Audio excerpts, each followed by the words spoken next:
All right, so that's an Harley M8 exhaust. Should cover all of your touring models from 2017 and newer. So basic stock exhaust. That's your header or downpipes. That there is your welded in catalytic converter. So the goal today is to decat this catalytic converter. Several different options. Some people like to cut out a window here, chisel it out, and re-weld it back in. Again, you're always concerned about the integrity of the welds and the weakening of the pipes, and don't want a year or two down the road to have a leak. Then you got to start all over. Another way is to cut there, and replace that piece of the pipe, re-weld it back in, and that, as long as you use the right gauge piping exhaust, then you're fine. However, if you mess up the orientation even by a millimeter on your crossover pipe, your heads, then everything can be thrown out.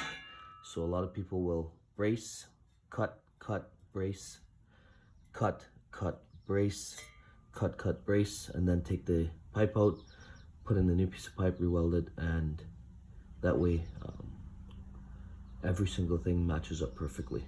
But again, it requires you cutting that pipe out and re-welding it. And again, the integrity of the welds, unless you have it professionally welded and unless you use the right gauge of steel, you could run into some problems. So the second thing is, a lot of people will attempt to hammer out, chisel out, drill out the catalytic converter. So again, I'm looking down the pipe, and that is your catalytic converter. Combination of metals, including precious metals, that are arranged in, think of a corrugated cardboard, round or rolled up, and then that's more or less what it is. It's a combination of precious metals and other metals that are created in a corrugated fashion and rolled in. And again, the idea is to, when the air passes through there, the heat becomes so hot that it burns off any of the chlorofluorocarbons and any other materials that are considered dangerous environmentally. So again, what we're going to attempt to do is find an easy way to decat. So it's going to require a little bit of work, and typically what we're going to do is we are going to drill first and foremost a pilot hole in the middle to see how hard it is to get through that material, and then if that works, then we'll subsequently drill, it looks like it'll probably end up being about 30 or 40 holes outside of the perimeter in an effort to try to chisel that catalytic converter out. Hi.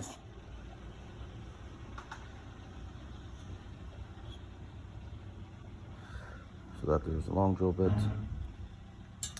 Mark it off with some tape. That's about how far along we're going to need to go. Basically, that's the first pilot hole through. So that went through relatively easy. So now what we're going to attempt to do is, so as you can see, we're just going to continue around making those holes in an effort to more or less cut the cat out. Now, when you get down to here, there's a lip, so you can't go right against the pipe when you're drilling. You got to kind of go. So I made that mistake on the first couple over here on the left. As you can see, I subsequently corrected that. So we're just going to continue around and try to fill in the gaps. And again, we'll go from there. Wait for it, but now I'm going to tidy that up. And clean it out a bit. And then we should be good to go. And time to start cleaning. Only one way to do it.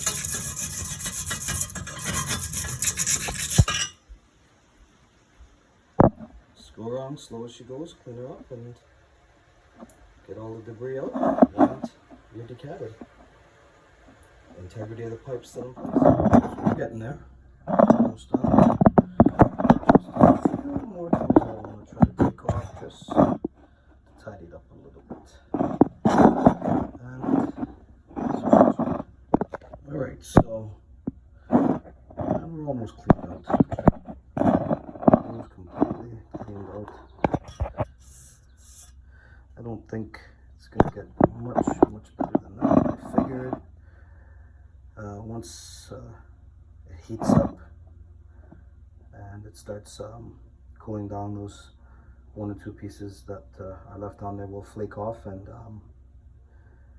maybe I might consider running the bike 1 or 2 times without the slip-on zone, just to blow all that stuff out and go from there. Looks like overall it's been a success.